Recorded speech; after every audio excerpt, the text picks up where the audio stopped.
पूजा किस परमात्मा को करनी चाहिए? क्या पूजा करने के लिए भी हमें भगवान का चुनना आवश्यक है, या फिर जो लोग पूजा करते हैं या कोई व्यक्ति पूजा पाठ करता है तो क्या वही पूजा है, या फिर पूजा का कोई दूसरा ही अर्थ है? लोग हमेशा ये सोचते हैं कि किसी भगवान का प्रतिमा रखकर उनका पूजा अर्चना किया जाए, उनका भोग लगाया जाए, उन पे पुष्प चढ़ाया जाए और उन्हें तिलक किया जाए तो ये ही पूजा है। या फिर किसी भगवान के सामने धूप बत्ती भोग लगाकर उनकी आरती गाकर पूजा कर लिया जाए तो ये पूजा हो गया। तो क्या सच में यही पूजा है, या फिर पूजा का अर्थ ही दूसरा है? क्या मनुष्यों को पूजा करना नहीं आता, या फिर मैं जो कह रहा हूँ ये बस एक मजाक है?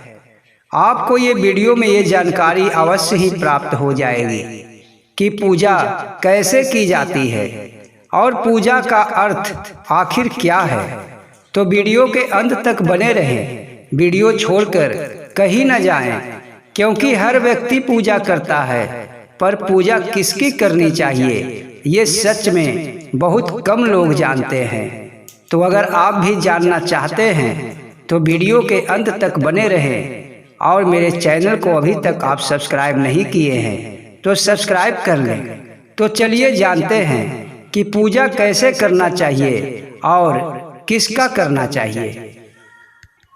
श्री कृष्ण कहते हैं कि परमात्मा का निवास हर जीवात्मा में होता है, चाहे वो मनुष्य हो या कोई जीव हो या कीड़े मकोड़े या कोई पशु या फिर पेड़ पौधे, जिसमें जीवात्मा है सब में परमात्मा हमेशा विद्यमान है। तो क्या हमें सभी का पूजा करना चाहिए, या फिर आप जो अपने घर के मंदिर में देवी देवताओं की मूर्ति रखे हुए हैं और उनका पूजा करते हैं तो क्या हमें ऐसे पूजा करना चाहिए? सवाल बड़ा गहरा है, और नहीं सोचिए तो सवाल कुछ नहीं है, क्योंकि हर व्यक्ति पूजा का अर्थ यही जानता है कि किसी देवी देवताओं की मूर्ति को भोग लगाकर आरती दिखाकर उस पे पुष्प चढ़ाकर पूजा कर लिया जाए तो वो व्यक्ति पूजा कर लिया और उसे पुण्य की प्राप्ति भी हो गई, परमात्मा उससे प्रसन्न हो गए। पर सच में ऐसा नहीं है। पूजा का अर्थ ही कुछ अलग है, जो अगर व्यक्ति समझ ले तो उसे ये सब करने की कोई भी आवश्यकता नहीं है। ना ही उसे किसी मंदिर में जाने की आवश्यकता है, ना ही अपने घर में किसी देवी देवताओं की मूर्ति रखकर उसकी पूजा करने की आवश्यकता है, क्योंकि श्री कृष्ण के अनुसार हर मनुष्य में, हर जीव में परमात्मा का वास होता है। और अगर आप देवी का पूजा करते हैं और किसी स्त्री का दिल दुखाते हैं, उसे अपमानित करते हैं, मान लिया जाए कि आप माँ देवी का पुजारी हैं और देवी का पूजा करते हैं, उनका नाम जपते हैं, हमेशा उनके पूजा में लगे रहते हैं, उनका उपासना करते हैं।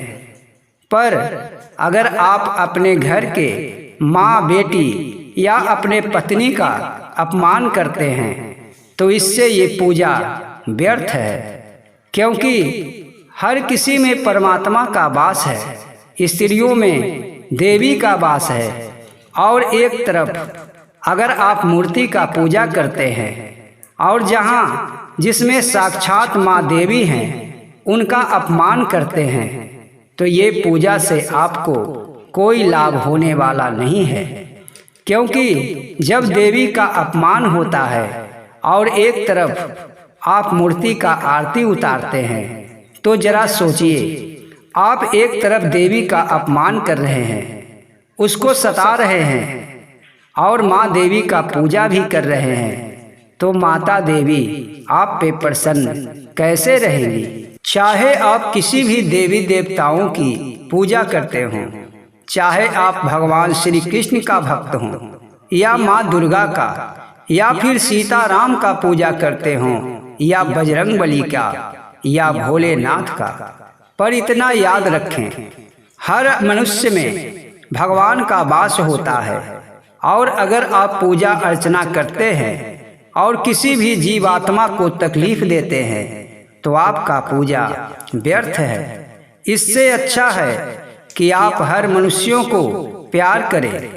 हर देवी देवताओं की पूजा से अच्छा है कि आप नारी का सम्मान करें, जीवों को प्यार दें, हर पशु पक्षी से प्रेम करें, पेड़ पौधों को भी आप हमेशा देखभाल करते रहें।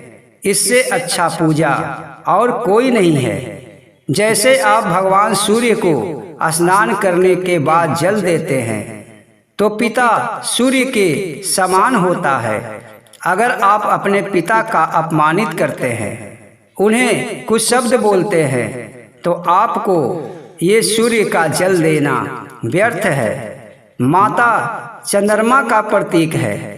कोई चंद्रमा का पूजा करता है, चंद्रमा का भी अर्घ देता है, पर अपने माता का सम्मान नहीं करता, तो ये भी पूजा व्यर्थ है। इसलिए हर जीवात्मा से प्रेम करें। आपके मन में ये जरूर होना चाहिए कि जितने भी जीवात्मा हैं सब में भगवान बैठे हुए हैं। चाहे वो कोई भी हो, आपके घर का व्यक्ति हो या आसपास के कोई भी व्यक्ति हो या पशु पक्षी हो या पेड़ पौधे हो, अगर आप सब में परमात्मा को देखते हैं और सो पूजनीय समझते हैं तभी आपका पूजा सफल है। वरना आप जो मूर्ति का पूजा करते हैं, देवी देवताओं के नाम लेकर अपने आप को पुजारी समझते हैं और ये समझते हैं कि हम तो ईश्वर का आराधना करते हैं, ईश्वर का नाम जपते हैं। पर आप जब किसी को अपमानित करते हैं, किसी को गाली गलौज करते हैं और अपने से बड़ों का सम्मान नहीं करते, तो आपका सारा पूजा, सारा जप तप व्यर्थ है। श्री कृष्ण कहते हैं, जितने भी जीवात्मा हैं सब में मैं वास करता हूँ। चाहे वो कोई पशु पक्षी हो या पेड़ पौधे हो या कोई भी मनुष्य, चाहे वो मनुष्य अच्छा हो या बुरा, सब में मेरा अंश हमेशा समाये रहता है। तो जरा सोचिए, जब सब में परमात्मा का वास है और आप किसी से बैर करते हैं, किसी से ईर्ष्या करते हैं, तो इतना समझ लीजिए कि आप परमात्मा से ही बैर करते हैं।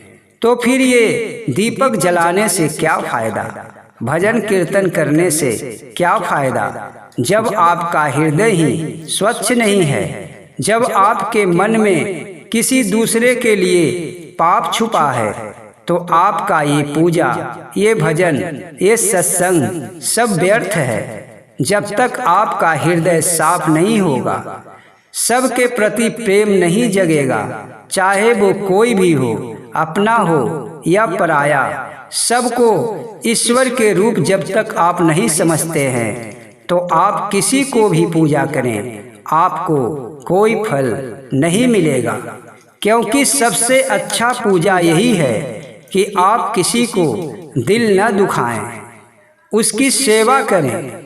जो मजबूर है उसकी सेवा करें, जो लाचार है उसे सहायता करें। सबसे बड़ा पूजा इसी को कहा जाता है। ये पूजा तो अपने मन को भ्रमित करने के लिए किया जाता है कि मैं नित्य स्नान करके देवी देवताओं की पूजा अर्चना की, दीपक जलाया, पुष्प चढ़ाया और प्रार्थना किया। पर अगर मन में आपका कोई भी गंदगी है तो ये पूजा आपको कोई भी फल नहीं देगा। क्योंकि हर व्यक्ति ईश्वर का ही संतान है। और जरा सोचिए, किसी का संतान को आप अगर कष्ट देते हैं तो क्या वो व्यक्ति आपसे प्रसन्न रह सकता है? भगवान हर कोई को देखते रहता है। चाहे आप जो भी कर रहे हैं, आपका कर्म ईश्वर से छुपा हुआ नहीं है। चाहे आप ईश्वर के सामने कितना भी हाथ जोड़ें, कितने भी भोले बनने का नाटक करें, पर आप जो करते हैं ईश्वर सब देखते हैं। इसलिए आप अपना आचरण को शुद्ध कर लें, उसके बाद ईश्वर का पूजा करें, तब ईश्वर आप पे अवश्य ही प्रसन्न हो जाएंगे। तो सच में कहा जाए तो अगर आपको पूजा करनी है तो जीव आत्मा का करें। जो मनुष्य है, पशु पक्षी है, अपने माँ, अपने भाई, अपने पति, अपने पिता, इनका आदर सत्कार करें, यही सच्चा पूजा है। और साथ में जो आप पूजा अर्चना करते हैं वो भी करें। इससे ईश्वर आप पे अत्यंत प्रसन्न रहेंगे, क्योंकि जो व्यक्ति दूसरों को भलाई करता है, दूसरा में ईश्वर को देखता है, उसे ईश्वर अवश्य ही प्राप्त होते हैं। तो आपको ये जानकारी कैसी लगी? अगर आपको ये जानकारी अच्छी लगी है तो अपने दोस्तों और साथियों के साथ इसे शेयर अवश्य करें। और मेरे चैनल को अभी तक आप सब्सक्राइब नहीं किए हैं तो सब्सक्राइब कर लें। जय श्री कृष्ण।